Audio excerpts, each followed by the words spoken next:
Bon dia. Bon dia, senyora directora, senyor alcalde, doctor Conejo, assistents i companys organitzadors. Per part de la comissió organitzadora de la jornada de la Baronia d'Entença, us donem la benvinguda a aquesta cloenda. Un agraïment particular a les entitats organitzadores del Centre d'Estudi de la Ribera d'Ebre, l'Arxiu Comarcal de la Ribera d'Ebre, l'Associació Cultural La Riuada de Móra d'Ebre, el Centre d'Estudi Falsetans, el Centre d'Estudi del Priorat, a persones que han participat a títol individual, com l'Agustí Jardí a Tivissa, i els ajuntaments que ens han demanat suport, com l'Ajuntament de Vandellós a l'Hospitalet de l'Infant, l'Ajuntament de Tivissa, l'Ajuntament de Móra d'Ebre, l'Ajuntament de Falset i l'Ajuntament de Bellmunt del Priorat. Aquest projecte ve molt de lluny. Tot va començar el 2 de març del 2019 amb una idea inicial de reunir entitats del territori de la Baronia d'Entença i obrir una línia d'investigació. Finalment, després de més de 2 anys, amb una pandèmia que ens ha forçat a treballar més lentament, hem aconseguit junts a unir forces i desenvolupar aquestes jornades de divulgació que involucren les 3 comarques principals, amb l'esperit de donar a conèixer llocs emblemàtics de la baronia. Durant aquest mes de novembre, diversos experts ens han fet un recorregut a través de la història medieval per poder entendre millor les relacions entre senyors de l'època al nostre territori. Les jornades van iniciar-se el 6 de novembre, amb una presentació sobre la vida quotidiana de la baronia d'Entença, a càrrec del doctor Manuel Romero Tallafigo, on hem descobert relacions entre la població i els senyors de l'època, així com els cultius i les lleis del territori. Per seguir amb la segona conferència, a càrrec del doctor Josep Serrano Daura, que ens ha fet un resum del naixement de la baronia d'Entença dels orígens de la família Castellbell. La tercera conferència, a càrrec de mossèn Josep Alanyà i Roig, ens ha transportat a la Ribera d'Ebre, on ens ha explicat les difícils relacions entre el Sentença, el Montcada i els templers, fet que ha sigut origen de diferents setges i atacs a les poblacions veïnes. Amb la quarta conferència, a càrrec del doctor Albert Martínez El Cacho, hem pogut seguir les petjades de l'infant Pere i descobrir els punts forts del territori de la baronia, com l'accés a riu Ebre pel comerç a la part de Móra d'Ebre, l'accés al mar amb la costa de l'Hospitalet de l'Infant i l'accés a l'explotació de les mines del Priorat. Amb la quinta conferència, el doctor Joan Menchón ens ha fet una pinzellada de la situació del Camp de Tarragona, la Conca de Barberà i el Priorat abans de la conquesta. I amb la conferència d'ahir, a càrrec del doctor Joan Abella i Creus, hem descobert una mica més la importància de l'explotació de l'argent pels comtes de Prades i barons d'Entença. En aquestes jornades hem tingut l'honor i el plaer de tenir reconegut experts de la matèria que han posat llum a la foscor en aquesta època poc coneguda de la nostra història. Aquest projecte ens ha proporcionat contactes, hem conegut millor les comarques properes i enllaçat vincles amb entitats veïnes amb les quals esperem poder seguir compartint projectes i iniciatives. Finalment, amb la jornada d'avui, acabem el cicle per aquest any i ho fem a un expert en el seu camp de treball, el doctor Antoni Conejo da Pena. Antoni Conejo és doctor en Història de l'Art de la Universitat de Barcelona, professor del Departament d'Història de l'Art de la Universitat de Barcelona i investigador de l'Institut de Recerca en Cultures Medievals de la mateixa UB. La seva tasca docent s'ha centrat en assignatures sobre l'art de Roma i de l'Antiguitat tardana, art de l'Alta Edat Mitjana, art romàtic hispànic, art en les albors del gòtic i també d'història de les arts escèniques. Es va doctorar el 2002 amb una tesi dedicada a l'arquitectura dels hospitals gòtics catalans que va ser guardonada amb el Premi Extraordinari de Doctorat i amb una menció al 8è Premi del Claustre de Doctors de la UB. Des de llavors, els hospitals han continuat a ser un dels eixos principals de la seva recerca, que ha donat peu a diversos articles publicats en revistes especialitzades, llibres col·lectius i obres de divulgació, i també a 2 monografies, l'Antic Hospital de Santa Maria, seu de l'Institut d'Estudis Llarderencs, i Domus e Hospitale, espai d'assistència de salut a l'edat mitjana. Des de 2012 també coordina els Abrils de l'Hospitals, un esdeveniment anual impulsat per IRC-UVM, l'Institut de Recerca i Cultures Medievals, que reuneix investigadors d'arreu del continent per a debatre i exposar les seves respectives recerques entorn a l'estudi històric dels hospitals durant l'època medieval i moderna. Paral·lelament també ha signat altres articles sobre pintura, escultura i arquitectura gòtiques. Dintre de les seves obres cal esmentar el llibre L'infant Pere d'Aragó i d'Anjou com coautor i coordinador i el llibre L'Hospital del Col de Balaguer de l'infant Fra Pere. Alhora ha estat corredactor del pla director per la restauració de l'antic hospital de Col de Balaguer, a l'Hospitalet de l'Infant, l'execució del qual es va començar el mes de maig de 2013. Avui el doctor Antoni Conejo ens farà una introducció sobre l'Hospital del Col de Balaguer i ens farà l'honor de fer-ne una visita guiada per l'hospital. Sense més afegir, cedeixo la paraula a la directora del Servei Territorial de Cultura de les Terres de l'Ebre, doctora Victòria Almuni. Moltes gràcies.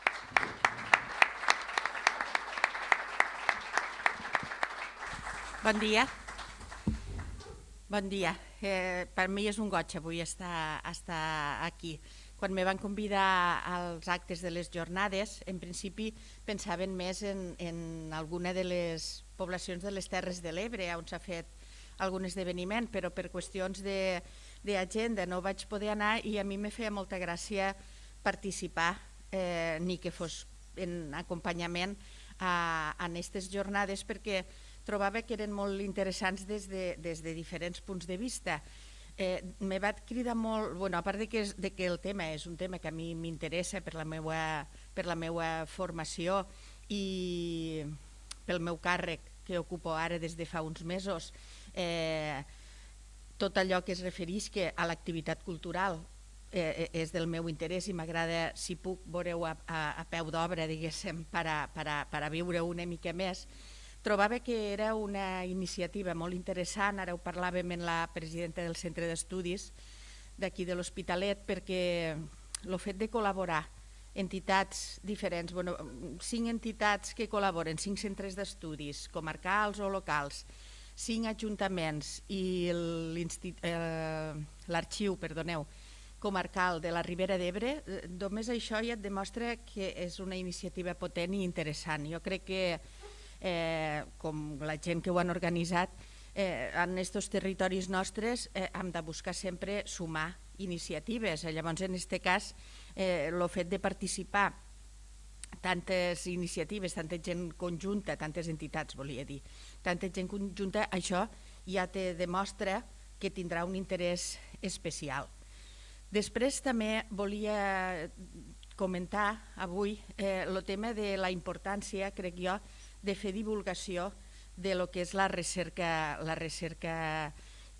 en general i en concret la recerca històrica, la recerca en patrimoni. El doctor Antoni Conejo en això ho sap perfectament, lo important que és que allò que tu trobes als papers, allò que investigues, en aquest cas els papers perquè són èpoques llunyanes, pugues transmetre-ho a la gent i pugues demostrar-los que determinades constants històriques sempre s'han anat repetint i que siguéssim coneixedors de la realitat que ens ha portat a la d'avui en dia. Llavors, des d'aquest punt de vista, aquest tipus de jornades que divulguen coneixements de gent que són especialistes sempre, crec jo, són molt vigents, molt actuals i molt necessàries. I en tercer lloc, el fet de ser avui una activitat que utilitza tots aquests coneixements aplicats al patrimoni.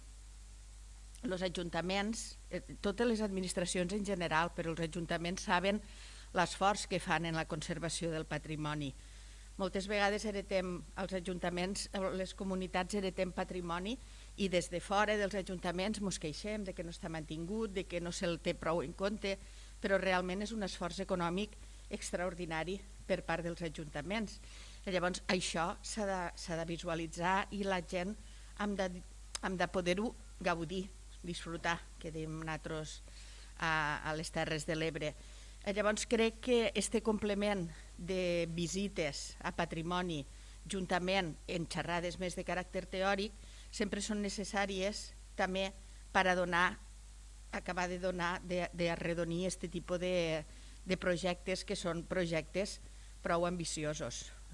Jo personalment avui tenia moltes ganes de vindre per veure la visita en si que ens farà el doctor Conejo, perquè bé, sempre hem tingut una certa sintonia en el sentit que ens vam doctorar Tu et vas doctorar el 2002, jo em vaig doctorar a principis del 2003, hospitals medievals. Jo el meu camp d'estudi va ser la catedral medieval de Tortosa, la catedral gòtica, diguéssim, l'obra gòtica de la catedral de Tortosa.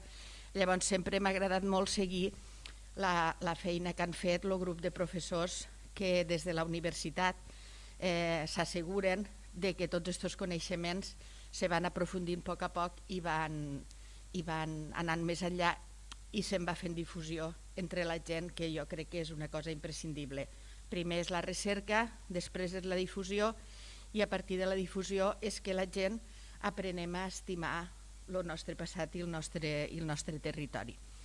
I dit això, no volia comentar res més. Gràcies a l'alcalde de l'Hospitalet per acollir-me i gràcies a tots vosaltres per participar. Parlàvem amb la presidenta i comentàvem que ha sigut unes jornades molt participades, que la gent ha assistit molt, i això la veritat és que és un goig avui mateix, no és un dia que sigui especialment agradable per a sortir de casa.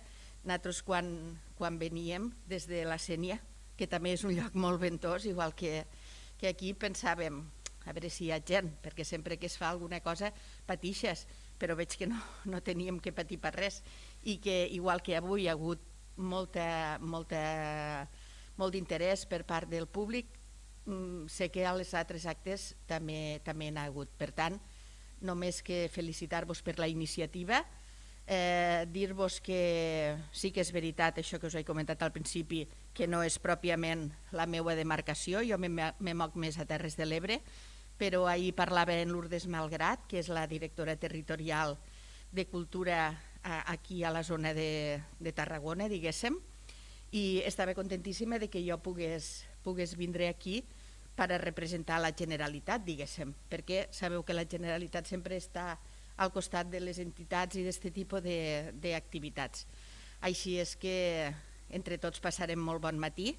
Gràcies, i per part meua només això, agrair als organitzadors que ho haguéssiu fet.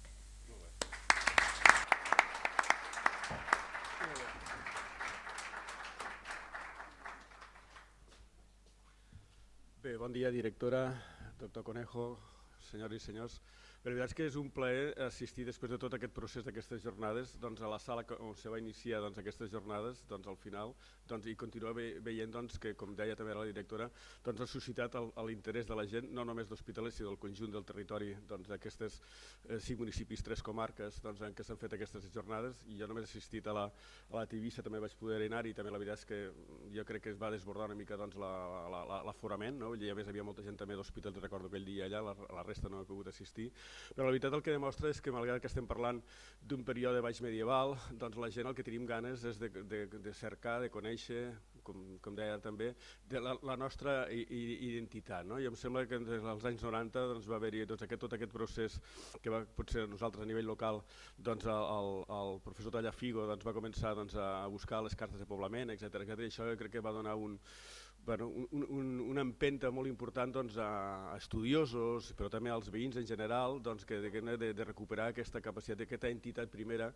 d'un període que, com heu anat veient, no és un període fàcil, és un període a nivell polític, a nivell jurídic, evidentment les relacions econòmiques i socials són certament complexes, són molt més allò que estudiem a vegades als llibres de text del que és el feudalisme pur i simple, la cosa és molt més complicada, perquè d'alguna forma els interessos de tipus, insisteixo, senyorial, de tipus jurídic, però sobretot els interessos econòmics són molt preeminents, perquè d'alguna forma és la base sobre què s'assenta el seu poder.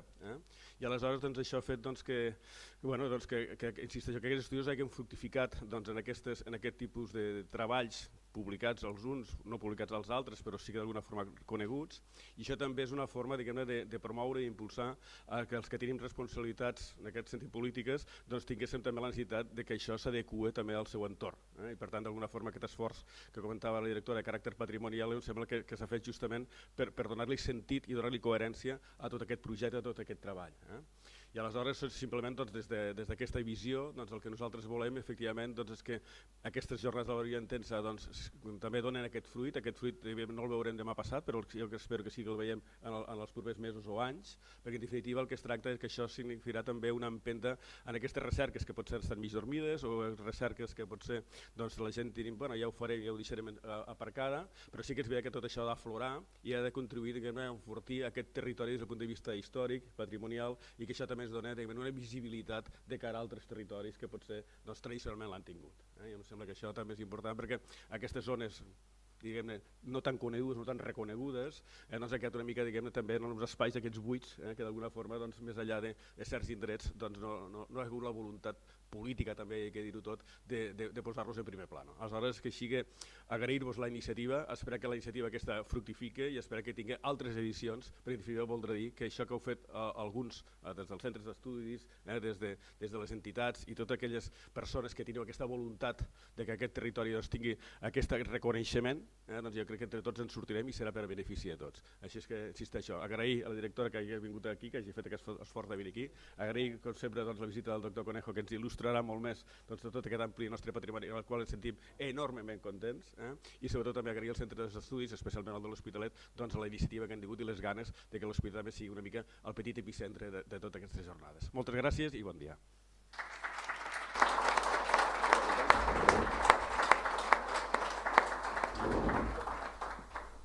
Perdó, suposo que ara per protocol, Luca, doncs li toca al doctor Conejo.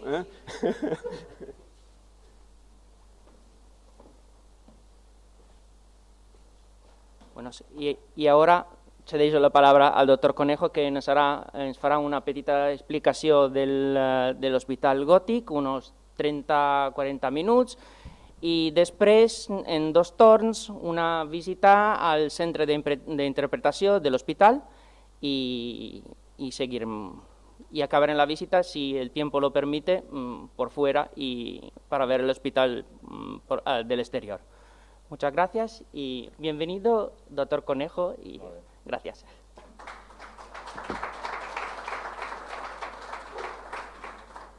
Bé, doncs, on ha de començar aquesta visita, que serà més virtual que física per a conseqüència del temps, doncs un ha de començar amb els agraïments, en primer lloc al Centre d'Estudis de l'Hospital de l'Infant, perquè hagués tingut a bé convidar-me a participar en aquestes jornades que, com bé s'ha dit abans, iniciatives d'aquest tipus són fonamentals perquè els que ens guanyem la vida en l'àmbit universitari, fent recerca, publicant coses, etc. I sovint són pocs els que ens llegeixen. A vegades trobes algú que dius, m'he llegit el teu article, i dius, ostres, has estat tu el que se l'ha llegit. Llavors, clar, és una recerca sovint com molt especialitzada, però som molts també els que creiem en la importància de la divulgació, tal com deia ahir també en la presentació de la nova secció de Patrimoni del Foment Cultural, de la pròpia implicació de part dels veïns. Jo em sento sempre molt encursetat estant aquí assegut, així que si les circumstàncies ho permeten jo em posaré aquí baix. Com que tinc veu potent penso que em sentiran tots, i com que la càmera ja ho hem provat, doncs llavors jo em poso dempeus, i tal com els deia, la idea era fer una... Sí, si no, no m'agafo. Si no, no m'agafarà? No, es que este micro está conectado con la cámara. Vale. Así, rollo Camilo VI, ¿no? Un poco. Bueno, provarem, a veure si me'n surto, perquè no estic ara acostumat amb això. Bueno, com deia, la idea era fer una presentació breu del que era l'Hospital del Coll de Balaguer, i després, efectivament, com ha comentat el Luca, com que per qüestions del protocol Covid al centre de visitants, al centre d'interpretació no podíem anar-hi tots, haver fet 2 torns. Això ho farem igual, el que passa és que la meva presentació serà una mica més llarga de la que preveia, perquè resultes del vent, ja no només és pel vent, després per anar fora, la idea era anar-hi tots junts, però entre el vent i que al cap de 2 minuts direu cállate conejo, perquè amb el fred que farà, llavors ja ho valorarem una mica sobre la marxa. Bé, La primera cosa que jo volia explicar en aquesta visita, diguem-ne que serà gairebé més virtual, com ho deia, és incidir en unes qüestions que tots ja sabem. El concepte d'hospital, quan ens referim al període baix medieval, no té absolutament res a veure amb el que té avui dia. Tots, alguna vegada o una altra, hem hagut d'anar a un hospital, sigui per una qüestió activa, en què nosaltres hem estat els protagonistes, o passiva, per visitar alguna persona que està allí atesa. Però sempre anem a l'hospital quan allò que ens passa ja no podem resoldre a casa, ni amb un paracetamol, ni amb un ibuprofeno, perquè necessitem la intervenció d'un especialista. En el món medieval això no funcionava així. En el món medieval els hospitals no són espais específicament de recuperació física o exclusivament de recuperació física quan un està malalt, s'ha trencat una cama, etc., sinó que són espais que des del punt de vista etimològic el que busquen és oferir hospitalitat, és a dir, atenció a qualsevol persona que en tingui necessitat. Des d'un pobre, des d'una persona que passava per allà i se li ha fet tard i no pot dormir al ras i llavors està al costat d'un hospital, truca a la porta i li deixen entrar, una persona que pot estar malalta, vull dir, el tipus de personatge que podia anar a un hospital era extraordinàriament ampli. I en aquest sentit és on prenem consciència en el qual nosaltres ens trobem. Aquí us he posat un mapa de Catalunya que per a tots ens és conegut i si veuen les ratlles que hi apareixen aquí, doncs ràpidament identificaran les principals xarxes viàries de l'actual Catalunya. És a dir, només veient aquesta línia que ens uneix Tarragona amb Tortosa, identificaran la Nacional 340 o la AP7 o el que sigui, és a dir, totes les xarxes actuals, que al cap i a la fi són hereues de la xarxa viària romana i que al cap i a la fi són hereues de la xarxa viària medieval. Per què ho poso? Doncs perquè la màxima sempre que faig xerrades sobre hospitals és que qualsevol nucli habitat català que coneguem, qualsevol, que estigui documentat a l'edat mitjana, qualsevol tenia un hospital. I si aquest nucli tenia dues cases, una segur que funcionava com a hospital. Perquè un hospital no era forçosament una estructura arquitectònica com la que veiem aquí. Un hospital podia ser una casa privada de qualsevol de nosaltres, si ens traslladéssim al món medieval, que tinguessin una capacitat econòmica i que destinem una habitació de casa a atendre a un pobre, com s'apunta aquí, pauperes, que és el terme llatí, pauper de pobre, simplement per oferir-li un llit per dormir, li estàs oferint hospitalitat. Aquest és el tema clau. Per la qual cosa no tenim per què entendre sempre l'hospital com una entitat arquitectònica, sinó des del punt de vista funcional. Però si ens centrem en la qüestió de la xarxa viària, que és el que m'interessa, d'hospitals en trobem a les ciutats i en trobem en llocs que són, diguem-ne, més rurals, com els que es podríem trobar. I sovint els hospitals utilitzen o juguen un paper de, no només, com ho deia, d'oferir assistència, sinó també de garantir la seguretat del territori. I aquest és un aspecte fonamental per entendre el lloc en el que ens trobem i per entendre la seva concepció arquitectònica. De tal manera que no només seguretat, sinó també el control i oferir algun tipus d'aixopluc als utentes stratis, és a dir, als usuaris de les estrades, dels carrers, dels camins. Què és el que fem quan agafem el cotxe? Comentava fa un moment la doctora Almuni, que venia des de la Sínia per l'autopista. I si a mig camí ens ve de gust, no sé, anar al lavabo o anar a fer un cafè o el que sigui, doncs pararem en una àrea de servei. Doncs els hospitals també feien aquesta funció d'espai d'assistència puntual en aquest sentit. Bé, d'hospitals en l'àmbit català en trobem de molts tipus, però reitero amb aquesta idea d'oferir hospitalitat. I al cap i a la fi això, sovint quan ens dediquem al món medieval, doncs clar, tots sabem que el món medieval era un món extraordinàriament religiós, avui dia continua tenint la religió un paper molt important, però potser no al mateix nivell que tenien al seu moment, en moments pretèrits, i és molt important, s'apel·la sovint en relació a la fundació dels hospitals a l'exercici de la caritat i, com deia, de l'hospitalitat. I això queda perfectament reflectit en les famoses 6 obres de misericòrdia, i algú dirà, no són 6, són 7, ja ho sé que són 7. Però si dic 6 és perquè si agafen l'Evangeli de Sant Mateu, i no estic fent ara aquí catequesi, que el tenen aquí, el capítol 25 de l'Evangeli de Sant Mateu, que és el que parla de les obres de misericòrdia, en parla de 6. La 7ª es va afegir posteriorment. Quines són les 6 obres de misericòrdia? Doncs simplement, en primer lloc, donar de menjar al que té necessitat i té gana, com apareix en aquesta miniatura, que potser els hi sonarà una mica. Algú li sona, així, de bote pronto, interpel·la al públic? Algú li sona aquesta miniatura? No, no s'assembla, no l'han vista mai. Bueno, després, si fem la visita comentada o no, no ho sé, però quan surtin fora, des del carrer i mirin cap a la torre que es conserva de l'hospital, veuran que hi ha una vidriera i en aquella vidriera precisament la miniatura que surt és d'aquesta imatge. I li diran, bueno, clar, han agafat aquesta miniatura perquè com surten aquí uns senyors amb un llit i és un hospital. Bueno, sí, el tema particular és que aquesta miniatura pertany a un llibre que es va acabar d'il·lustrar per iniciativa d'un senyor que tots coneixen, que és l'infant Pere d'Aragó. Per aquest motiu la miniatura que apareix aquí ara en pantalla està també en el vitrall que hi ha a dalt i que després veurem. En qualsevol cas, reprenc el discurs. Les obres de misericòrdia són donar de menjar al que té gana, visitar els malalts, donar de beure als que tenen set, oferir almoina i acollir els pelegrins, com es veu aquí. Si resulta que no tenim roba, doncs els oferim una peça de vestir.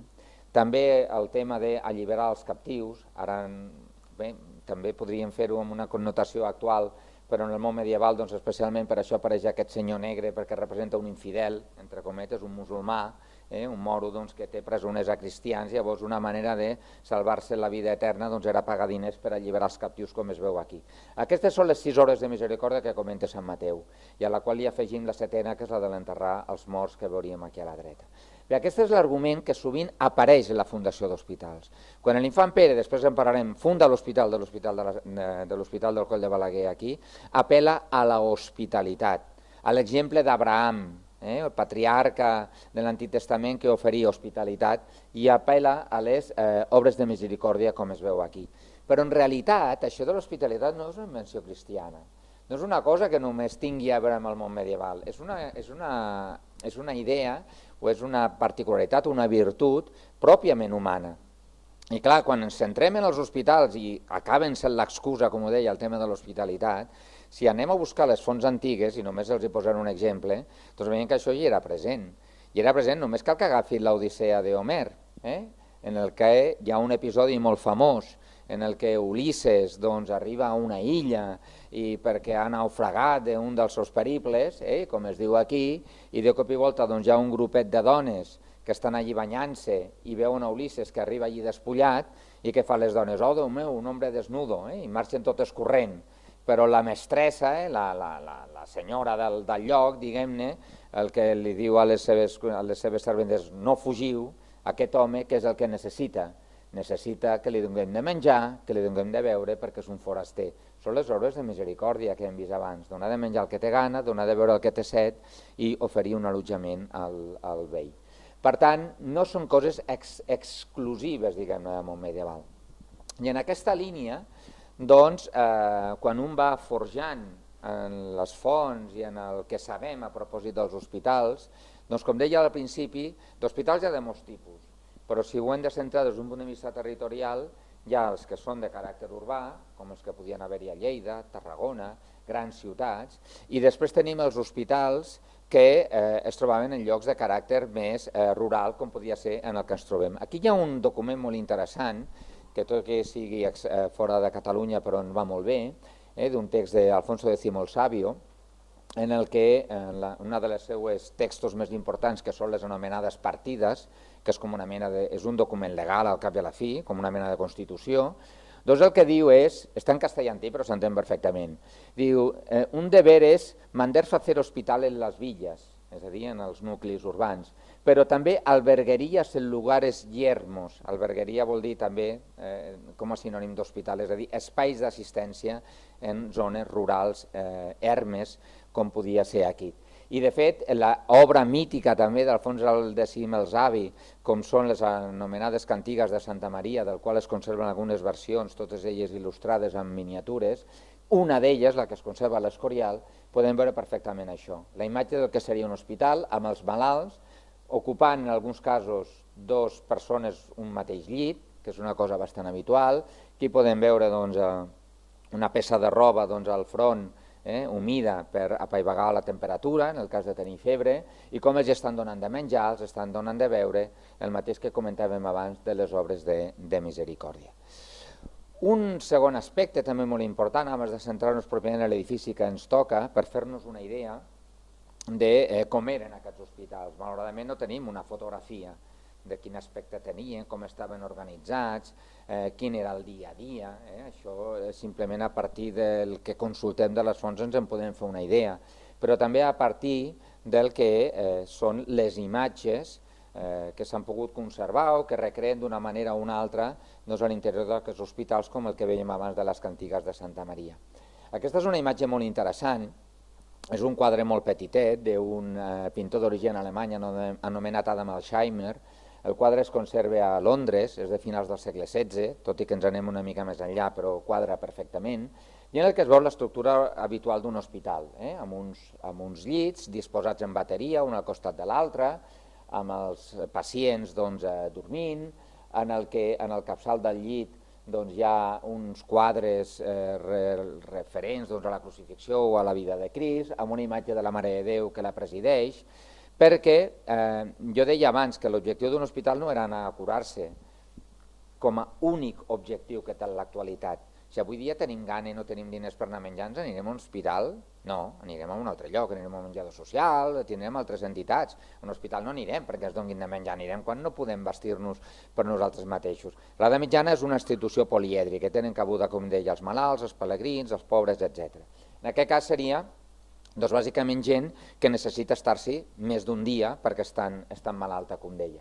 Bé, la presència d'aquestes imatges religioses, com seria la Mare de Déu, aquesta escultura o aquests quadrets en els capçals del llit, ens porta també un altre element absolutament fonamental. La recuperació en un hospital no és només una recuperació física, és una recuperació espiritual també.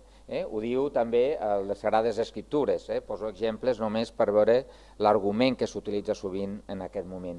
És a dir, la salut del cos, sanitas corporis salus anime, no es pot desvincular una cosa d'una altra. Per tant, en qualsevol hospital com aquest, no hi haurà només el component laic o civil, del que ha d'ocupar-se literalment de l'atenció del que hi està acollit, sinó també el component espiritual per a la recuperació de l'ànima. I això ho veiem en totes les estampes, imatges, miniatures, quadres, que n'hi ha, he fet una petita selecció només, però on el format es repeteix. Aquesta és una miniatura del segle XV diguem-ne el que seria el protocol normatiu de l'hospital de l'Hotel Dieu de París, d'un dels hospitals de referència a nivell europeu. En aquell moment hi podem veure també la disposició dels llits, com veuen, en bateria, un al costat de l'altre, llits ocupats per dues persones, saturació que vam sentir aquests dos últims anys, quan s'arribava que no hi havia llits, la UCI, etc.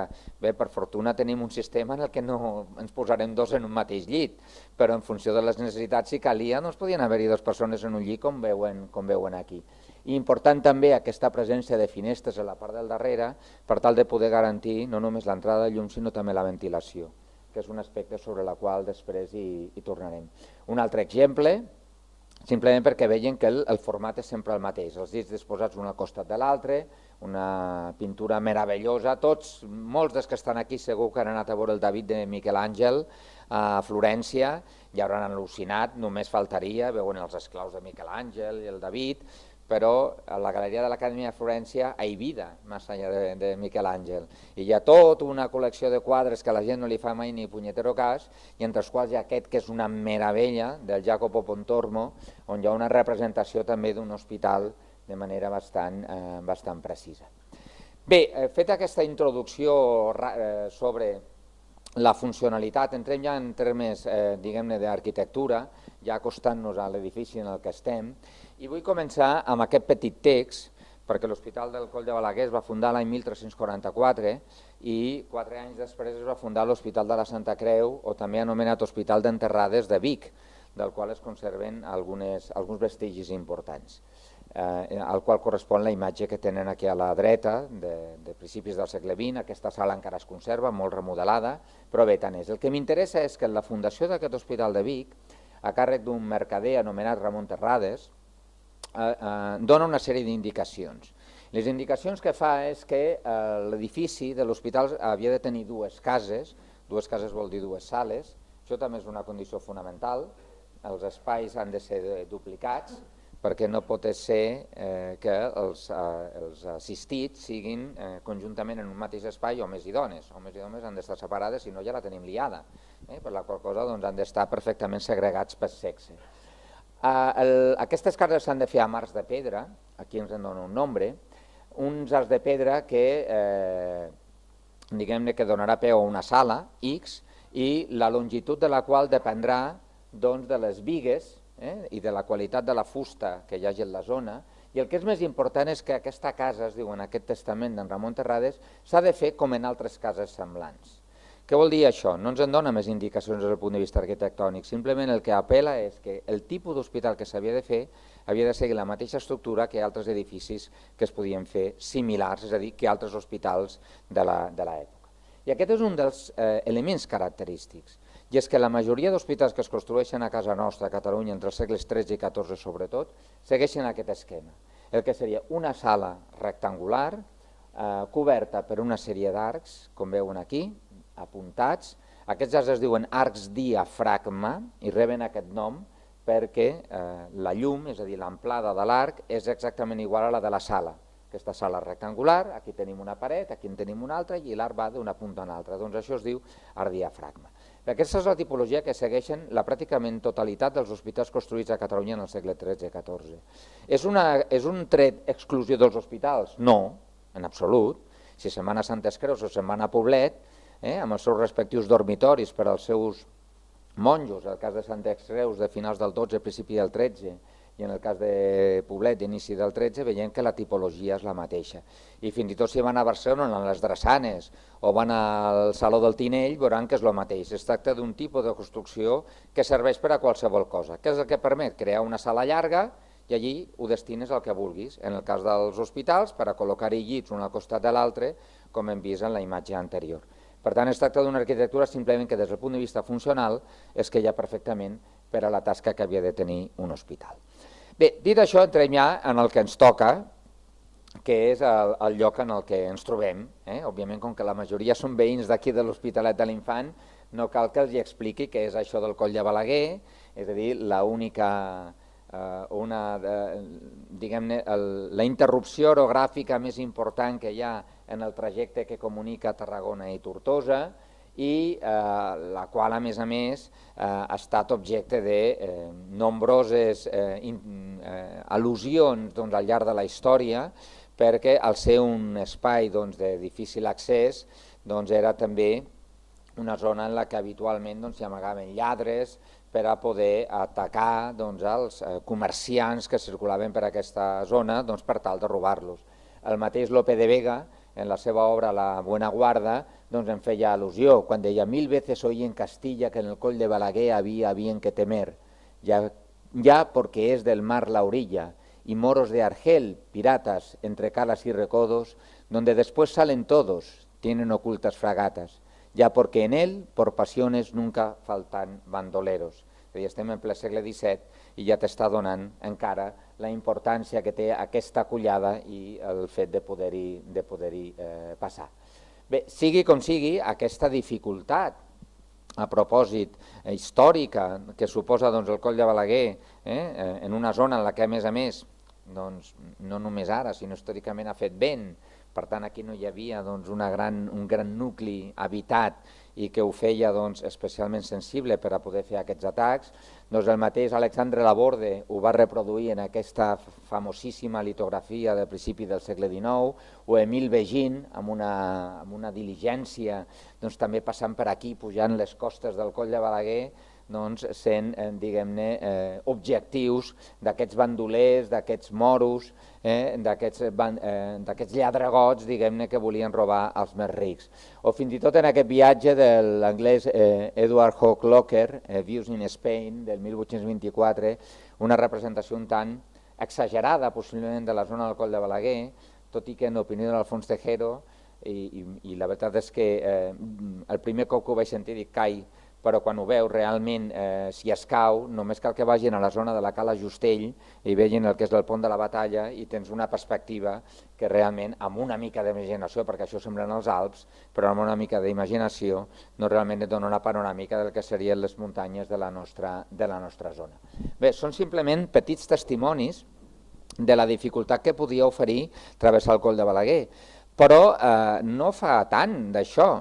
Aquestes fotografies me les va passar precisament a l'Alfons Tejero perquè són de la segunda Vuelta a Espanya, de ciclisme de l'any 1936. Clar, tots estem acostumats a travessar el Coll de Balaguer i aquí es veuen els ciclistes passant les, perdona l'expressió, canutes, pujant les costes, quan encara no teníem les xarxes de comunicació que hi ha en l'actualitat. Bé, és important insistir en la rellevància històrica del Coll de Balaguer, perquè, i aquesta és una màxima que hem de tenir en compte, abans he fet la distinció entre hospitals urbans i hospitals rurals, però no podem entendre un hospital rural, i aquest en concret, qualsevol, però aquest de manera especial, sense obviant, diguem-ne, el nostre territori. Seria un error, perquè sempre tindríem una visió absolutament sesgada del que és el coneixement de l'edifici. Precisament per això, al llarg de la història, tota aquesta zona al voltant del Coll de Balaguer, aquest triangle se m'ha mogut, hauria d'estar per aquí. És a dir, al modificar el PowerPoint, el Coll de Balaguer no és aquí on està marcat, tots ho sabem, és a la zona de costa. Històricament, monarques i nobles es van preocupar per assegurar aquesta zona. La primera iniciativa va tenir lloc a principis del segle XIII, quan el rei Pere II, va promoure la fundació d'un primer establiment assistencial, l'anomenat Hospital de Sant Jordi d'Alfama, que tots segurament molts hi haurem estat, perquè aquí al costat tenim la zona de Sant Jordi d'Alfama, on encara es conserva un edifici que ara comentaré, al qual se li van donar uns dominis territorials força importants, enllaçant ja perfectament amb la zona de les Terres de l'Ebre, i en el que tenia com a objectiu, bàsicament, controlar aquesta zona una vegada s'havia travessat el Coll de Balaguer. Aquest hospital de Sant Jordi d'Alfama, que es va construir a principi del segle XIII, malauradament no es conserva res, simplement algun vestigi arqueològic que veuen en aquest dibuix d'un treball que va fer ja fa molt de temps la malograda Regina Sainz de la Maza, però l'edifici va ser completament refet a principi del segle XVIII, després del conflicte de la Guerra dels Segadors del XVII i després de la Guerra de Successió del principi del XVIII, i avui dia podem veure aquest edifici que, reitero, no té res a veure de medieval. Aquí és on es troba, el conjunt que tenen aquí en aquesta fotografia, mentre que les restes de l'edifici medieval era aquest. Però simplement és el primer exemple d'aquesta voluntat de controlar el territori a principi del segle XIII. Ja a principi del segle XIV, un personatge que ens és molt més conegut, la Blanca d'Anjou, la qual havia passat sovint per aquests territoris i a més un personatge que estava, diguem-ne, molt influenciat per les tesis filosòfiques i mèdiques d'Arnau de Vilanova, que és un dels grans metges, un dels grans personatges de la cultura mèdica i de la cultura catalana en general, figura cabdal de principi del segle XIV, ja al final de entre cometes al final de la seva vida, perquè ella va morir molt jove, però com que estava tot el dia prenyada i cada embaràs era un risc de mort, quan estava embarassada del seu novè fill, al final en va tenir 10, però preveient que podia morir, en testament va deixar una quantitat de diners per fundar un hospital. I aquest hospital va ser el de la Font del Perelló, és a dir, just després de Sant Jordi d'Alfama, en un altre espai que també fa una mica de pujada. Quan agafem el cotxe, quan arribem a la zona del Perelló, també pugem una mica i tornem a baixar, és a dir, en una altra zona, diguem-ne, una mica complicada. Bé, es va fundar un hospital, del qual malauradament tampoc no es conserva res, però del que hi ha una gran quantitat d'informació documental que ens en parla. Bé, sigui com sigui, arribem ja al punt que ens interessa. Una vegada s'han fundat aquestes dues iniciatives, sempre després del Coll de Balaguer, arribem a mitjans del segle XIV, on ens arriba un personatge, l'infant Pere, que com tots el coneixem, perquè és el que dona nom al nostre poble, és fill de Jaume II i de Blanca d'Anjou, i el qual, com està en aquest llistat d'aquí, va col·leccionar un grapat de títols al llarg de tota la seva vida, i no és per fer propaganda, però, com s'ha dit al principi, ja fa 5 anys l'Ajuntament va tenir a bé publicar un llibre sobre l'infant Pere i a propòsit del qual allí trobaran molta més informació. També en els últims anys, a resultes d'un premi que es convoca des de l'institut en el qual jo estic, que és l'Institut de Recerca de Cultures Medievals i que porta el nom d'un veí del poble, el doctor Josep Maria Saladier, que a més és el que el paga, també s'han pogut aprofundir qüestions sobre l'infant Pere. Per tant, no m'hi aturaré amb ell, els remeto a aquesta bibliografia perquè puguin tenir més coneixements sobre el personatge. Sigui com sigui, l'infant Pere, fill de Jaume II i de Blanca d'Anjou, que com ja hem vist havia fundat l'Hospital del Perelló, ell doncs, havia esdevingut per tota una sèrie de maquinacions del pare, de Jaume II, doncs havia esdevingut comte d'Empúries. En primer lloc comte de Ribagorça i també comte d'Empúries. Mentre que un altre dels germans de l'infant Pere havia esdevingut comte de les muntanyes de Prades, que és, diguem-ne, l'evolució normal de la baronia d'Entença, diguem-ne, que ens ocupa en aquestes jornades. Bé, el tema important és que el comtat de les muntanyes de Prades s'havia creat el 1324 per iniciativa del Jaume II. Però uns anys després, el 9 de gener del 1342, els dos germans, Ramon Berenguer i l'infant Pere, van permutar els dos comtats. És a dir, que Ramon Berenguer va passar a ser comte d'Empúries, mentre que l'infant Pere va passar a ser comte de les muntanyes de Prades. Sabem que el 9 d'abril del 1342, pocs dies després, l'infant Pere va començar tot un itinerari per aquest comtat, que el tenen aquí ampliat les seues dimensions, en aquest mapa, que a més és un mapa fet per Martínez el Cacho, que ha participat també en aquestes jornades, i l'infant Pere va fer tot un itinerari seguint les principals viles del comtat per dir aquí està el nou comte. Bé, passo un moment enrere, perquè hi ha un detall important sobre el qual... Aquí. Hem tornat. Aquí. Bé, un detall important, perquè després, si no me n'oblidaré, fixin-se, el nom de les comtat de les muntanyes de Prades, lògicament apel·la al fet que es tracta d'un comtat bàsicament d'interior, però importantíssim remarcar que té una sortida al mar, molt, molt estreta, com podem veure. I aquesta zona tan estreta és on es fundarà l'Hospital del Coll de Balaguer. Bé, per què es funda, per tant, en aquest lloc on estem a l'Hospital del Coll de Balaguer? Són molts els arguments que justifiquen el per què l'infant Pere va decidir fundar, perquè ell el 1342 esdevé, com acabem de veure, el comte de les muntanyes de Prades, i només 2 anys després ja funda l'hospital. Sembla ser que ell ja tenia el compromís de fundar un hospital, un compromís que havia adquirit estant al comtat de les muntanyes de Prades, perdó, al comtat d'Empúries, però allí no va fer mai res, no va moure mai un dit per fundar un hospital, però aquí només 2 anys després d'arribar-hi ja el va fundar. I el funda en aquest punt, just abans del Coll de Balaguer. No el funda més a baix on estaven els altres dos, el de Sant Jordi d'Alfama o el de Blanca d'Anjou o el del Perelló.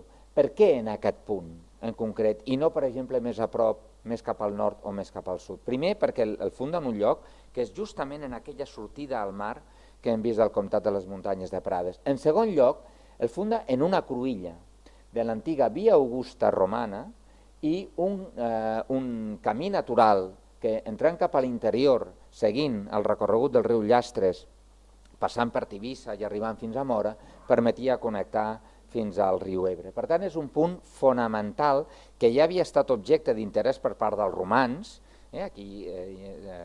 qui sap si fins i tot grec, com proposa alguna teoria, sens dubte ibera, perquè restes ibèriques hi ha per tot aquest camí, per tant, aquesta cruïlla era fonamental. I a més, la proximitat de les mines d'argent, de les que també s'ha parlat en aquestes jornades, que hi havia a la zona de Falset, Bellmunt, veurem que també després tenia una importància cabdal. Per tant, és una cruïlla de camins i de mines que va fer que l'any, en concret el 8 de novembre del 1344, l'infant Pere fundés l'Hospital del Coll de Balaguer. Fundació que queda recollida en aquest pergamí, però en realitat són 3 pergamins, són 3,5 metres de llarg, per la qual cosa és un text molt important, amb 1 metre d'ample. Es conserva l'original a Toledo, a l'Arxiu de la Nobleza que es troba a l'Hospital Tavera de Toledo, però ja fa molts anys que el doctor Tallafigo en va fer una transcripció i que molts ens han pogut beneficiar i treballar-ho. Bé, aquest document, que és l'original, perquè durant un temps es va creure que aquesta era una còpia, però no, en realitat és el pergamí original, doncs aquí es van establir les clàusules de la fundació d'aquest hospital, on es deia, primer, quin era el fundador, A qui estava dedicat? El nom oficial de l'hospital és Hospital de la Trinitat, de la Verge, dels Apòstols, Pere i Pau i dels comtes d'Empúries, perquè ell havia estat comte d'Empúries i precisament pels compromisos adquirits també el va dedicar, és a dir, no està dedicat als comtes de les muntanyes de Prades, sinó als comtes de Guidal.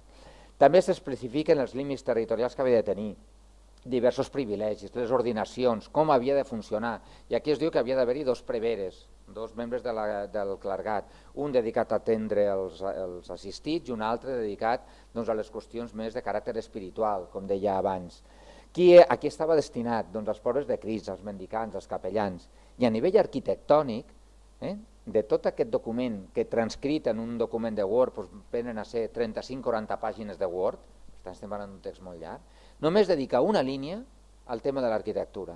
I diu que havia de tenir dues cases, una per a homes i una per a dones, 25 llits per a homes i 15 per a dones, que havia de tenir una cambra separada per a persones que volguessin venir vinculades al món de l'església i després una capella o un cementiri. No hi diu res més. Bé, aquesta fundació que va tenir lloc el 8 de novembre de 1344 va tenir alguns problemes des del punt de vista econòmic i això va motivar que 2 anys després, el 12 de setembre de 1346, es fes una refundació. Es va agafar aquest mateix document, se li va afegir un apèndix, diguem-ne, on es corregien alguns termes econòmics per tal que el projecte pogués ser viable, com així finalment va ser. Per tant, és absolutament fonamental entendre que la fundació de l'Hospital del Coll de Balaguer se situa, com deia, en aquesta cruïlla de camins, se li va atorgar uns dominis territorials que són els que apareixen aquí de color gris i que, com veuen, està justament en la frontera del comtat de les muntanyes de Prades. Cap aquí baix el control depenia del bisbat de Tortosa i cap aquí dalt el control depenia del bisbat de Tarragona, però l'Hospitalet, com avui dia, està dintre del bisbat de Tortosa històricament ja des del món medieval. Bé, un altre dels aspectes importants que ens ha d'intentar fer reflexionar del per què l'infant Pere va fundar aquest hospital no és només per aquesta importància territorial de la seva fundació, sinó que també té a veure amb la qüestió de les mines d'argent. L'infant Pere era un crac, era el que avui diríem un emprenedor, un empresari. Quan va estar a Empúries, ell es va dedicar bàsicament al negoci de l'aigua, és a dir, va començar a fundar, allí es va construir tota una xarxa de molins, d'explotació d'indústria de caràcter hidràulica espectacular, era un crac del tema hidràulic i hi ha una tesi dedicada sobre aquesta qüestió del Josep Maria Gironella. I quan arribi aquí explotar l'aigua no té sentit, perquè no tenim recursos des d'aquest punt de vista. Què fa? Doncs es posa a explotar una altra qüestió empresarial, que és el tema de les mines. Bé, com he dit abans, el 8 de novembre del 1344 funda l'Hospital del Coll de Balaguer. Fundar vol dir que s'ha de començar a construir. I només 20 dies, massa casualitat, només 20 dies després, aprova el primer reglament, al qual correspon aquesta fotocòpia, el primer reglament per a l'explotació de les mines d'argent. Aquell camí interior que permet connectar amb l'Ebre permet entendre que un dels objectius de l'hospital no era només oferir allotjament pels que seguien el recorregut de l'antiga Via Augusta, sinó també oferir protecció en aquesta sortida de mar i per tant controlar aquests bandolers, lladregots, moros que podien entrar i que podien amenaçar aquestes mines, per tant també un nucli de protecció defensiva. I això ja ens ha de fer ajudar a entendre el perquè de l'estructura arquitectònica que segueix aquest hospital. Aquí hi ha altres dades referides a les mines, però establir un vincle directe, ni que sigui per la proximitat cronològica dels dos fets, doncs és important tenir-ho en compte. Bé, i encara hi havia un altre detall, que té a veure amb aquesta sortida al mar. Quin avantatge té la sortida al mar? Que, com hem vist, era molt petita. Primer, doncs, poder garantir determinades activitats comercials a través de la comunicació marítima. Això, òbviament. Tenir controlat aquest risc i aquesta amenaça constant sobretot dels pirates d'Argel, sobre els quals hi ha molts estudis i també més cap a la zona sud de Catalunya al respecte. Però alhora les condicions geogràfiques ho afavorien. És sabut que la zona de l'Hospitalet de l'Infant tenia un port natural i no ho diem simplement perquè jo els he fet aquest muntatge del que seria un suposat estuari de la desembocadura dels llastres amb la Mediterrània, que sembla ser que era el que hi era, sinó que el Coll de Balaguer apareix en molts mapes portolans, que són els mapes que utilitzaven els navegants, per la qual cosa era un lloc on podien aturar-se els vaixells. Si apareix en un mapa portolà és fins al segle XVII i al segle XVIII. Per tant, doncs això és quelcom que hem de tenir en compte. Aquí els he fet aquest muntatge i ara els mostraré dues fotografies que segur que tots hem vist, perquè són de fa 4 dies, del 25 de novembre, de les últimes pluges, que són, com que va circular, les he robat d'Instagram, han circulat pel WhatsApp del Roberto Bueno, però perquè es facin una idea, jo els he fet el muntatge abans, però aquí amb l'aigua sembla una mica aquesta idea de l'estuari, d'aquest port natural que diguem-ne es podia haver utilitzat. Les fonts ens en parlen. Quan l'hospital funcionava encara, moltes vegades s'al·ludeix al fet que carregaven coses en barcos, en barquetes que estaven aquí, en aquesta zona, i anaven embarcats cap a Tarragona, Salou i fins i tot més enllà. O si se'n van aquí, al final de Miami, on està l'anomenat Estany Gelat, a la zona de Guardamar, encara es conserven unes restes arqueològiques d'una fortificació que es va fer a principi del segle XV, perquè era una fortificació que es va fer per a poder emmagatzemar gra que s'importava des de Tortosa i des d'altres indrets del centre de la península per després portar-ho a Barcelona, i es portava en mar des d'on està avui dia l'Estany Gelat, és a dir, des del final de Miami. Bé, tot això és important tenir-ho en compte pel que els deia abans. No podem entendre l'hospital sense relacionar-ho directament amb el nostre entorn geogràfic. I això és el que dona sentit a això. És a dir, quan jo era petit i estava aquí, i amb els meus pares que estan aquí presents vivíem aquí, doncs els edificis de Torroella, i clar, jo recordo de petit preguntar, i això què és? Doncs un hospital. I com que un hospital, si això és un castell? I per què es diu Hospitalet del Poble? Perquè és un hospital petit. I jo, com un hospital petit? Això és tot molt grande. És a dir, clar, acaben sent preguntes que com a xicotet te'ls fas i dius, però això quin sentit té, no? Perquè jo miro això, a mi que no em vengui la moto, això és un castell. Jo si vaig a l'hospital m'imagino l'Hospital de la Cinta o l'Hospital de Santa Tecla o el Joan 23, però no té res a veure amb això. Llavors intenta explicar-ho, doncs costa. I quan comences a posar en l'estudi dels hospitals medievals i veus que hospitals d'aquest tipus no n'hi ha, dius, i a què per què té aquesta forma? Pel que els acabo d'explicar. Això és un espai per oferir hospitalitat, per oferir atenció a qualsevol persona que circulés per aquí, estigués malalt, fos un mendicant, fos pobre o no, o el que sigui, però sobretot té una funció defensiva, de controlar aquesta sortida de mar que tenia el Comtat de les Muntanyes de Prades, de garantir la seguretat d'aquest camí interior que es permetia comunicar fins a Mora, fins a la zona de l'Ebre, i una eventual via de circulació de la matèria primera que s'extreia, per exemple, de les mines de la zona de Falset.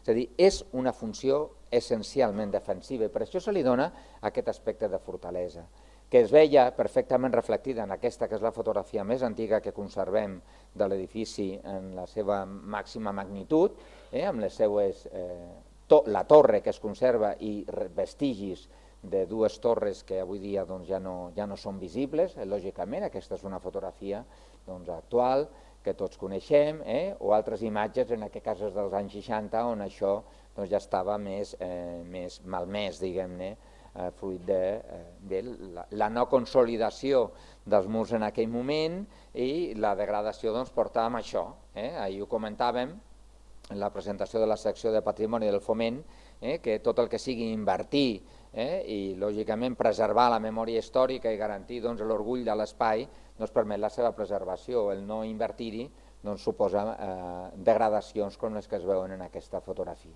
I aquí imatges, ja com ara recordava també l'alcalde, l'Alfons Garcia, de tot el procés de restauració que es va dur a terme sobretot en l'any 2013-14, aquí quan estava tot envestida. Bé, per fortuna ara, l'aspecte que ofereix l'hospital és el que ha d'oferir i el que ha de continuar mantenint oferint en els propers anys. Bé, a l'hora de dur a terme aquesta construcció, l'edificació del qual s'inicia de manera molt tímida en 1344 en la primera fundació, però que s'activa sobretot a partir de la segona, que és quan es desbloqueja tota la problemàtica econòmica a partir del 1346, és un edifici que es construeix amb una certa celeritat. Segurament no es va acabar mai, en el sentit total del seu concepte, però es basteix com una construcció, com veuen aquí, en aquesta proposta de planta, una planta quadrada, són uns 55 metres de costat, amb la qual cosa 55 per 55 el fa una mole important, i des del punt de vista de les seves dimensions és el segon hospital més gran que tenim a Catalunya. El més gran és l'antic Hospital de la Santa Creu de Barcelona, l'autèntica joia de la corona, però si ens hem de fixar stricto sensu en qüestions de caràcter de dimensions, és el segon més gran que tenim a casa nostra. Bé, es va concebre, per tant, com un edifici de planta quadrada, perfectament visible encara avui dia en aquesta vista de dron que veuen aquí. El quadrat és perfecte, amb l'excepció, diguem-ne, només queda trencat per aquest edifici, que avui dia és on està la geladeria gijonenca, com tots saben, i que és l'únic que, diguem-ne, trenca el perfil que s'ha anat recuperant els últims anys, perquè aquí està el carrer Castellví, quan jo era petit anava al Barber, que estava aquí al mig, quan estava tot encara unit, i bé, s'ha pogut recuperar tot el perímetre, a excepció, diguem-ne, d'això.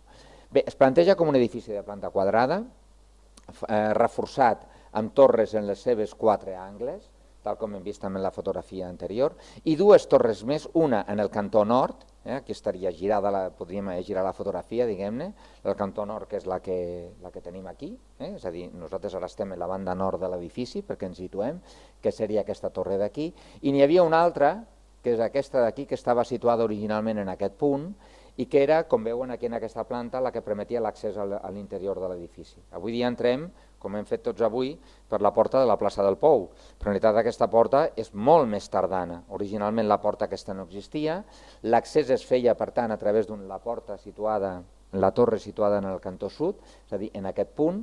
De fet, la vista aèria ja es veu, tota la colonització dels espais que segueixen un ritme regular adequant-se al que era l'estructura original de l'edifici, i aquí, a aquest punt, això és el passadís, si estigués aquí, em sembla que no estava al fons, però si algú ho sap, se'n recordarà del nom de la família exacte o del nom original d'aquesta casa, que òbviament el que va fer en un moment donat és tapar aquest passadís que veuen aquí, que era el que permetia accedir a la plaça. És a dir, avui dia accedim per aquí, la porta de la plaça del Pou, però l'accés original era per sota d'aquesta torre. Bé, aquesta planta de reconstrucció que veuen aquí és una planta que ja fa molt de temps que es va fer i que es va poder millorar arran de la redacció del pla director. Està feta a partir d'una descripció que es va fer l'any 1526. En 1526 l'edifici estava fet caldo, havia passat a propietat dels ducs de Cardona, i el duc de Cardona va venir en persona acompanyat d'un senyor que es deia Onofre de Copons, que no apareix aquí el nom, que acabaria sent president de la Generalitat, és a dir, poca broma, i va venir per aquí, anava amb el seu notari i anava apuntant les coses. I és una descripció meravellosa. Jo vaig tenir accés amb ella, la vaig conèixer gràcies al malograt Antoni Novell, ja malauradament mort fa molts anys, però també un dels pioners. S'ha pelat abans el doctor Tallafigo, només faltaries el pàter de tot això, però també l'Antoni Novell. I és una descripció meravellosa perquè entra dintre l'edifici i et diu vaig per aquí, tiro cap a l'esquerra, tiro cap a la dreta, ara pujo, ara baixo, i pots anar fent pràcticament una reconstrucció molt precisa del que era tot l'edifici. I, entre altres coses, el que diu és que està fet un nyap, i fan aquesta descripció per fer-li una restauració de tall important. Doncs gràcies a aquesta precisió d'anar a esquerra, dreta, etc., podem saber que aquí hi havia una sala, que és aquesta d'aquí, que seria tota aquesta que veiem en la vista aèria, dividida en diversos arcs, que després comentaré. Nosaltres ara estem en aquesta zona, aquesta és la sala Infant Pere, que originalment estava dividida longitudinalment en 3 naus. De fet, com a mínim, tenim documentats 2 arcs, que són aquests d'aquí, que avui dia estan aquí a la plaça Berenguer, i després surten fora, els podrem veure. Ja fa molts anys, quan es va fer aquesta sala, això es va arrasar, diguem-ho així, i llavors alguns elements es van poder preservar.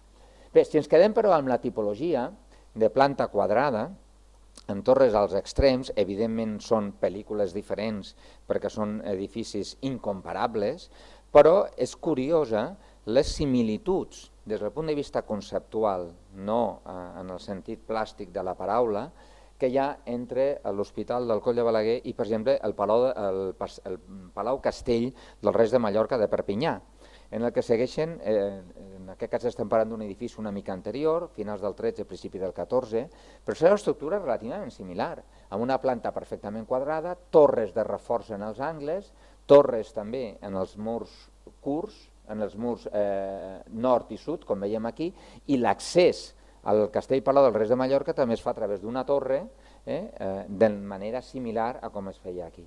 No estic establint un vincle directe entre un i l'altre, de dir, quan es va fer aquí l'infant Pere va fer això aquí, va agafar el model de Mallorca. No, dic de Perpinyà, no necessàriament, però la similitud és molt propera, i més en un moment en què edificis de planta tan regular, tan quadrada, pel que fa referència a l'arquitectura fortificada de castells, doncs no era el més freqüent. Però em sembla interessant establir aquest diàleg directe entre l'un i l'altre.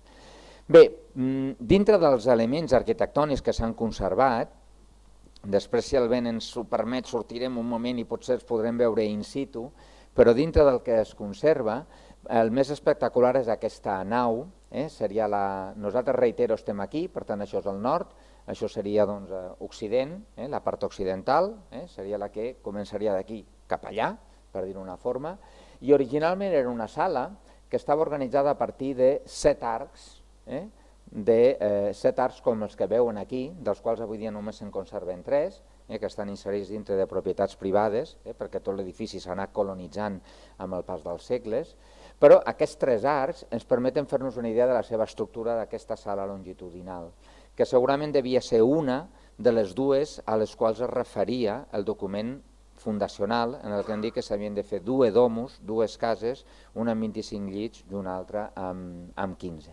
Bé, aquesta nau occidental, al cap i a la fi, el que ens recorda és el que he explicat abans, quan em referia a Vic.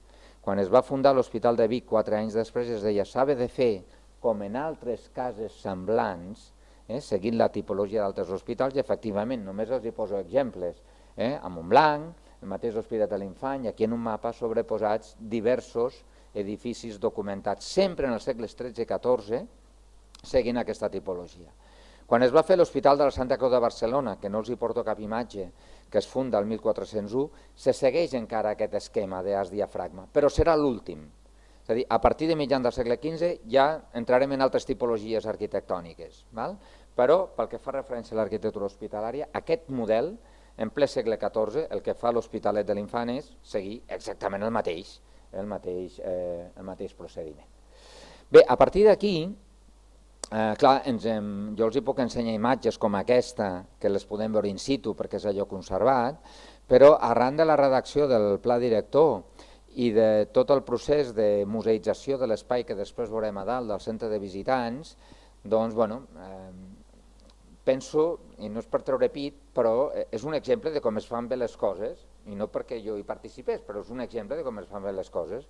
És a dir, hi ha una confluència, les autoritats polítiques, que són les que han d'intervenir, doncs van en una direcció, sota el meu punt de vista, correcta, es busquen les virtuts d'arquitectes compromesos amb el patrimoni, gent que domina de les eines informàtiques, també es compta amb l'opinió d'historiadors de l'art, com només faltaria, o d'arqueòlegs, i es poden fer aproximacions com les que veuen aquí.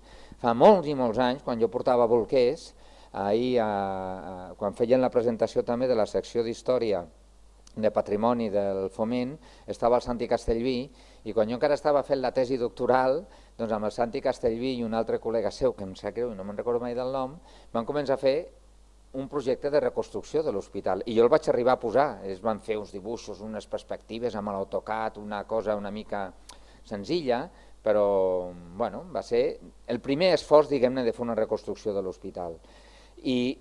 Però clar, teníem els mitjans i els coneixements que teníem. Ara, arran d'això, s'han pogut fer propostes com aquesta.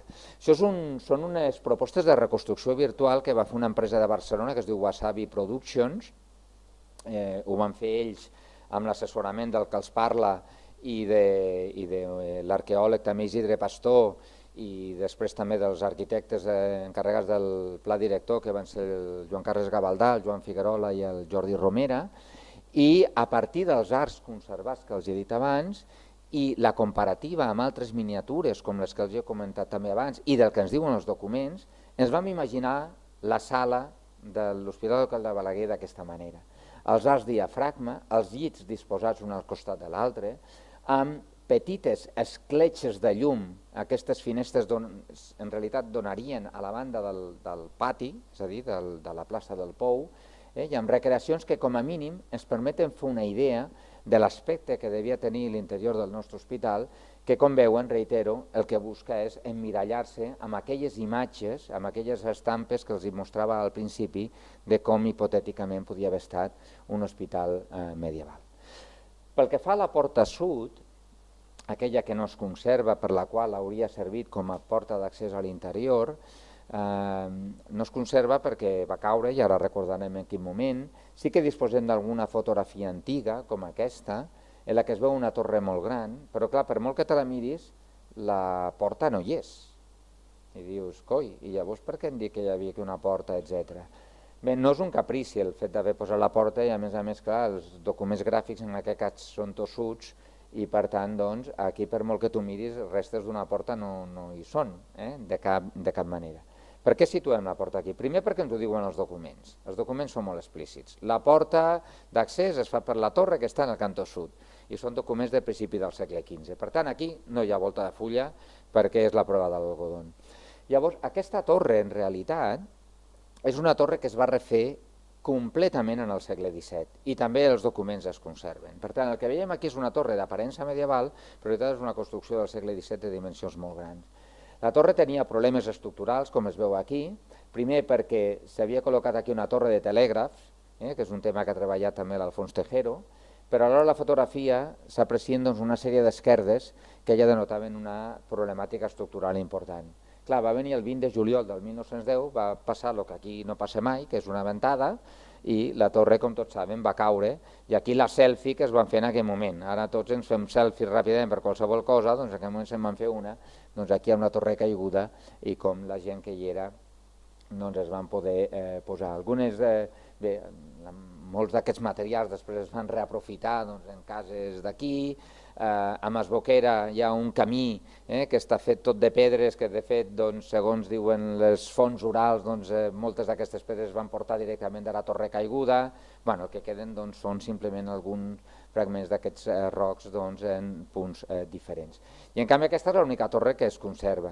No els he posat les dues imatges una al costat de l'altra, però constructivament responen a criteris diferents que revela de manera clara que aquella fotografia antiga correspon a una torre molt més tardana que no pas aquesta que sí que hem de datar en el segle XIV i que és per sort l'única que avui dia roman dempeus, que és aquesta d'aquí. De les altres torres no ens en queden vestigis.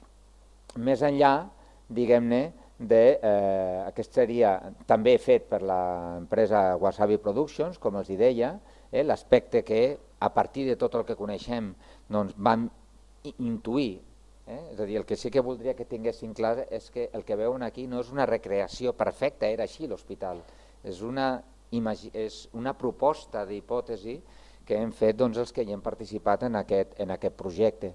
I l'aspecte que devia oferir inicialment aquesta torre, aquí sí amb la porta que no veien en la fotografia anterior, la torre que es conserva que és aquesta, que és la que tenim, que és la que estaria en el cantó nord, i de les altres només en tenim vestigis, però estan documentades aquestes dues a nivell de fotografies, aquesta no, perquè no es conserva res, aquí és on estaria la geladeria gijonenca, i una altra que genera problemes és aquesta sobre la que ara parlarem, de la que sí que es conserva algun vestigi.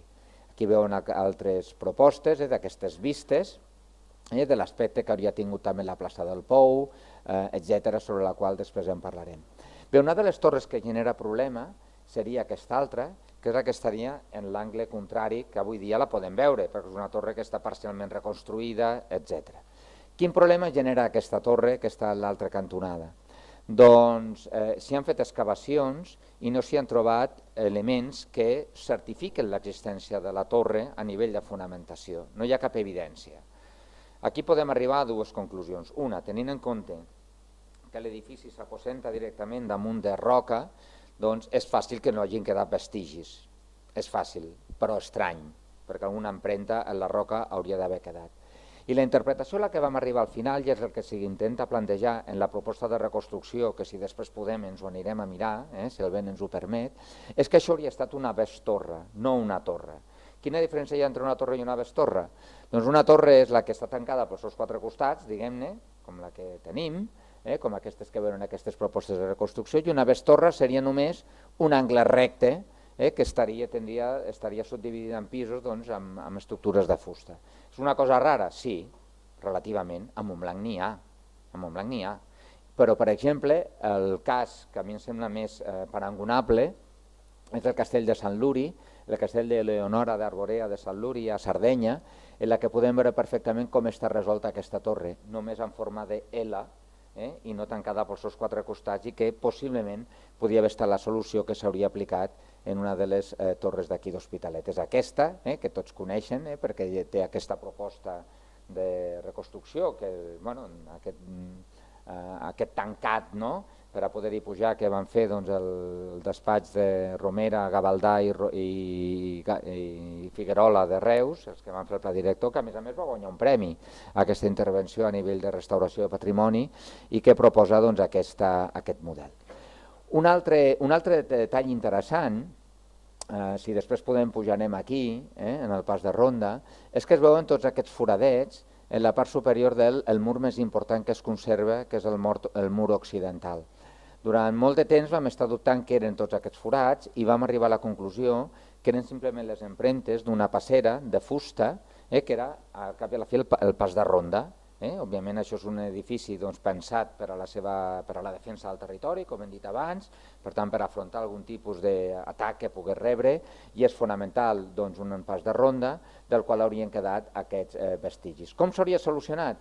Doncs la resposta segurament, ni que sigui de manera hipotètica, però per tenir alguna idea, per exemple, en els 5 Castillos, que és Carcassona, li dic els 5 Castillos perquè d'original hi ha bastant, però menys que del que realment podem veure, perquè bàsicament és fruit d'una macroreconstrucció de l'arquitecte Francesc Vilet-le-Dic, però podem veure una proposta del que serien aquestes passeres tancades, organitzades, diguem-ne, o que justificaria la presència d'aquest doble reng de forats que veiem avui dia interiorment en el mur occidental de l'hospital. Sempre d'acord amb aquest projecte que els deia i en el marc del pla director i del procés de museïtzació de l'espai de dalt que després veurem, i a càrrec novament de l'empresa Wasabi, aquests en saben molt de fer renderitzacions i de fer reconstruccions infogràfiques, doncs aquí veuen propostes del que seria la zona d'establia, les establies que estan documentades, que estaven en aquest punt, corresponent on està avui dia el bar Alhambra. Segurament molts de vostès saben que al bar Alhambra es conserven uns arcs o restes d'algun arc de dimensions més petites que les de la sala que he comentat abans i que, segons es diuen els documents, seria la zona d'establia. Com s'organitzava l'accés des de l'establia cap al pati? Doncs no ho sabem, però nosaltres ens ho hem imaginat d'una manera oberta com podia ser aquesta, purament especulació. Però sí que sabem del ben cert que era aquesta nau adossada al costat de la que he comentat abans dels llits, i nosaltres, recordo perquè no ens oblidem, estem aquí, per tant estaria justament darrere d'aquesta paret que tenim aquí al davant. O una altra dada que també ens informen els documents és que en aquest cantó sud, on està la torre, la bestorre que he comentat abans, doncs allà estava la cuina. Això ara ja és joc per a nens, posar aquí les taules i tot això és pura... va molt bé per a jocs, diguem-ne, de PlayStation, com aquell que diu, té una vocació merament didàctica i aproximativa, però si més no, sabem que aquí hi havia la cuina, que estava dividida en 2 pisos, que aquí hi havia una escala de caragol, de la qual hem trobat un indici realment d'aquella escala de caragol, que apareix referida en la descripció que els deia abans del 1526, perquè ens ho diu, que van a la cuina, que per una escala de caragol van pujar al pis de dalt. Bé, doncs, quan vas allà i dius, ostres, doncs mira, l'escala de caragol estava aquí, no es conserva l'escala de caragol, però sí la traça d'on estava, doncs et pots fer una idea més clara de tot plegat. Altres propostes de visions hipotètiques de l'interior del pati amb la corresponent sínia. Avui dia aquí tenen una reconstrucció de la sínia, no? Quan es va fer tota la remodelació de la plaça, doncs es va poder trobar, que la tenen aquí fora, doncs el que seria el forat on estava encastada la sínia i el pou. Bé, jo encara de petit el recordo, acompanyar ma mare aquí a la plaça del Pou, quan encara estaven els telèfons i veure la font, etc. Doncs bé, aquesta sínia, a partir del que es va trobar aquí arqueològicament, s'han fet propostes de reconstrucció com la que veuen aquí. I a l'últim, en tot aquest remodelat, aquest modelatge que es va fer amb Wasabi Productions, com deia, on es veuen aquí, en la part exterior, ho dic perquè si després, perquè sigui element no es deixa, es veuen unes petites obertures. És a dir, aquest és un element important. És un hospital fortalesa, per la qual cosa el que has de fer és minimitzar al màxim els punts dèbils que són finestres, portes, etc. Però hi ha una sèrie d'obertures molt petites que estan aquí marcades, que són les que veiem aquí en aquesta sala, que com veuen estan en baix. Si ara apaguem les llums aquí no veiem res, per tant aquestes obertures no estan pensades per a il·luminar. Fins i tot si intentem mirar cap a fora, perquè són obertures diguem-ne que tenen una degradació, un esplendit, tampoc no tenen una funció defensiva, perquè si jo tinc aquí una ballesta i vull tirar fletxes cap a fora, la meva visibilitat és nul·la. Llavors, per a què servien aquestes obertures? Només tenen un sentit, i és garantir una mínima ventilació de l'interior, una mínima circulació i renovació de l'aire interior. D'aquest tipus d'obertures que es diuen sageteres, perquè la seva funció inicial és per a tirar sagetes des del punt de vista funcional, però en aquest cas no tenen aquesta finalitat defensiva, les trobem repartides en diversos punts de l'exterior, com es veu aquí. I només en aquesta banda hi ha unes finestres a la part superior que tots veiem quan sortim fora, la funció de les quals no hem pogut esclarir. Segurament devia haver-hi aquí alguna sala. Normalment aquest tipus de galeries obertes amb finestres servia per fer una solana o una mansarda, normalment espais oberts, que en molts altres edificis, no només hospitals sinó de qualsevol tipus, podien tenir finalitats múltiples, com per exemple penjar la roba i que la roba es pugui eixugar, però a cobert, d'aquesta manera si plou no es torni a mullar, o per a assecar aliments, és a dir, qualsevol guardilla, diguem-ne, si algú té casa de poble o el que sigui, o té alguna solana, doncs segurament seria la funcionalitat. Bé, en aquesta proposta de reconstrucció, com veuen, vam intentar recrear tot el que són els espais sobre els quals teníem informació precisa a nivell fotogràfic, arqueològic, documental, etc. Però tota aquesta àrea no teníem informació. Per això aquí només apareix un volum. Vegin que aquí no hi ha finestres, no hi ha res representat. I no vam fer-ho perquè el que no vam voler fer va ser inventar-nos res. El que sí que sabem, perquè ens ho diuen els documents i per altres evidències, és que en aquesta zona ja havia estat la capella de l'hospital. Aquí accediríem des de la porta de la plaça del Pou, perquè ens situem.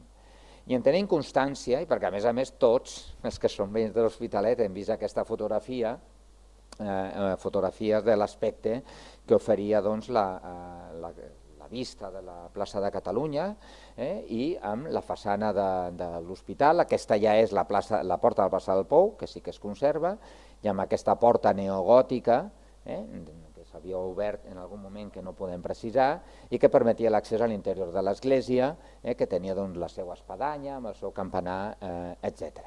Aquest era un aspecte que tenien el 32. Va haver-hi un moment en el que es va fer una iniciativa per poder restaurar l'església, estem parlant dels anys 60, en el que Hospitalet començava a despertar, després del conflicte bèl·lic de la Guerra Civil, i començava a despertar també l'interès de turistes, etc. Per tant, hi havia cada vegada, i augmentava a poc la seva demografia, el rector que tots o molts coneixem, com era també malauradament ja difunt, com és mossèn Porcar, va haver-hi la possibilitat de fer una consolidació de l'edifici.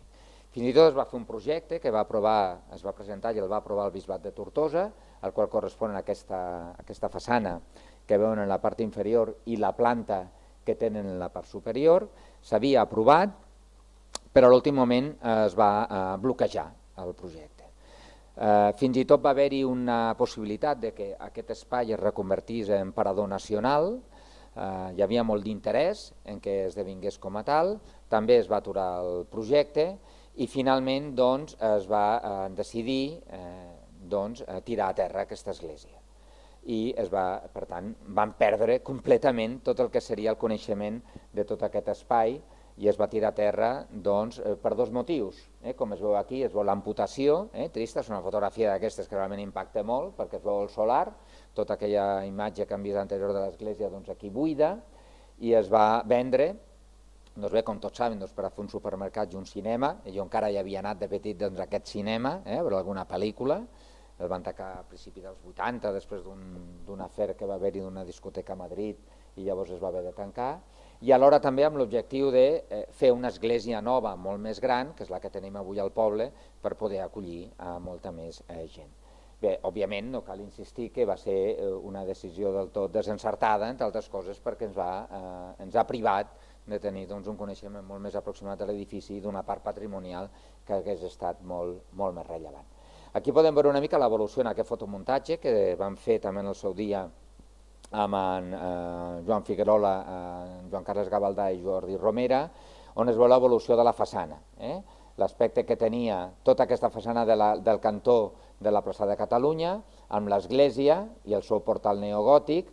Ja als anys 50-60 la façana havia estat objecte d'un procés de remodelació perquè s'havia encalat tota la paret, és a dir, ja no era a pedra vista, així podia jugar la gent a pilota, potser algú d'aquí encara va poder fer-ho, i l'aspecte que ofereix en l'actualitat. No només, com veiem, una transformació que afecta a la part de l'església, sinó també a la resta de construccions, que tanmateix mantenen el que seria l'estructura dels solars. Com podem veure, tota l'adequació de les cases, com passa aquí dintre davant del pati, s'han anat colonitzant, agafant les parcel·les que tenia originalment l'hospital en el seu moment. Bé, ja l'any 2016, després de tota la redacció del pla director, etc., es va inaugurar el centre de visitants, que tenim aquí dalt i que ara per grups anirem a veure, que és l'únic centre de visitants, l'únic centre d'interpretació que hi ha a Catalunya i a l'Estat per a l'anàlisi de l'estudi històric dels hospitals, i això ens ha d'enorgullir. Està molt bé que l'únic que estigui aquí, a més té tota la seva lògica, i a nivell europeu tampoc no creguin que n'hi ha gaires. Jo en conec algun, però en l'Estat no. A més, ara hi pujarem, aquí de canalla no n'hi ha, però aquí estan els meus dos fills, el dia de la inauguració estan allí, ara ja són una mica més grans els meus fills, però aquí amb els iPads i tal que tenen aquí dalt, que ofereix una explicació més aproximada de l'hospital. Bé, ara, després d'haver fet això, m'he allargat més del que era previst, perquè ja era conscient, a resultes del temps. El tema era això, que ara féssim una visita ràpida a dalt per grups i després poder sortir fora. La visita a dalt ho mantindrem, perquè òbviament estem a cobert, no sé com ens hem d'organitzar, però ens hem d'organitzar per dos grups. Llavors, primer pujarem un grup, faré una explicació molt breu, perquè tampoc no dona més. No sé si pujar a la torre no, pujar a la torre no, perquè ja és difícil, ja és un procés lent, diguem-ne, perquè caben com a màxim 5-6 persones a la torre, és d'accés una mica de llonces i per tant no pujarem. Jo els convido a que el centre està obert sovint i per tant que vinguin en un altre moment. Si podem sí que intentarem sortir a fora en funció també de com ho veiem al pas de ronda, i farem primer un grup, després un altre, i després els que encara aguantin decidim si fem ni que sigui ràpid i corrent cap a fora, però jo explicar a fora no ho faré perquè amb el fred i tot és que ens gelarem molt. Jo, abans de començar aquesta visita per dos grups, si algú té alguna pregunta, jo encantat de respondre-la si és el cas, i si no, ja fem via, com vostè em vulgui.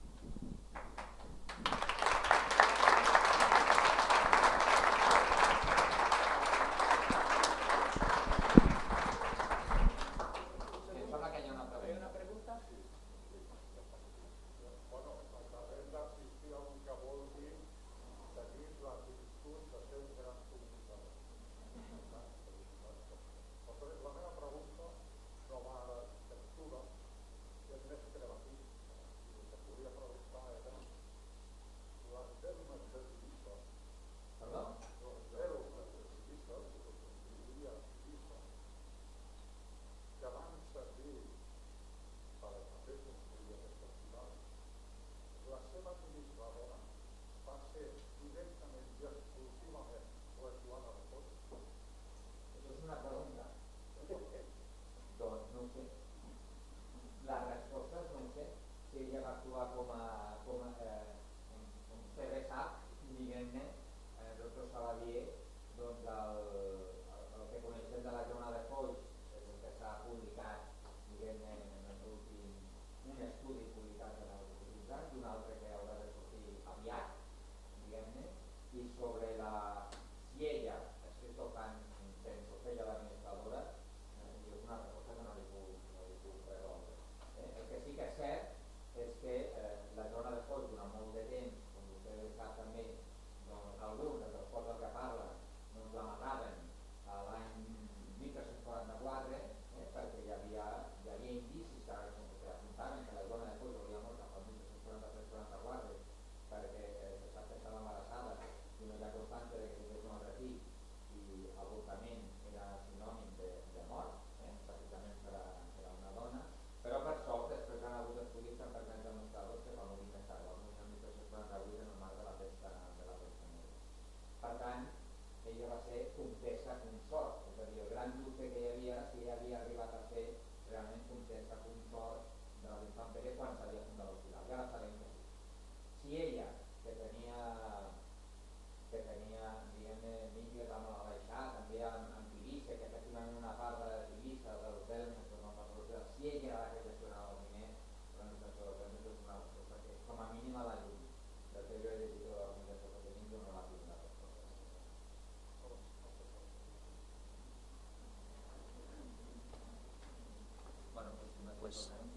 Sí, moltes gràcies a tothom. Ahora haremos una foto con todos los organizadores de la Jornada de la Baronía de Entença aquí al final y luego habrá una persona que os hemos dividido, o sea, las personas se han apuntado en 2 turnos y los 2 turnos seguirán arriba para hacer la visita al centro de interpretación y después veremos si podemos hacer una visita al exterior. Y bueno, muchas gracias y la visita continúa.